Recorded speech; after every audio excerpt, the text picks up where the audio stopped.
Мына дәрет мәселесі деген кезде осыны айтайыншы. Бұл көп айтылмайды ағайын. Дәрет деген кезде адам ана дәретханаға барып астыңызды жуу дәретке кірмейді вообще. Естіңіздер. Дәретпен мүлдем қатысы жоқ. Түсінесіздер ме? Оны бір түсініп алайықшы жақсылап. Дәрет емес ол. Кейбір адамдар жаназаға баратын кезде де ақсақалдарымыз ана асты жағын жуып алады да, сонымен не болды? Дәретім бар дейді. Ол дәрет емес.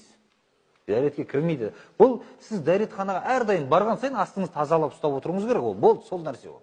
Ал дәрет деген мына қолды жуу, бетті жуу, сол дәрет ол. Бұтты жуу дәретке кірмейді. Бұтыңыз жуылмай қалса да бетіңіз жуылу керек ол. Ол дәрет деген осы.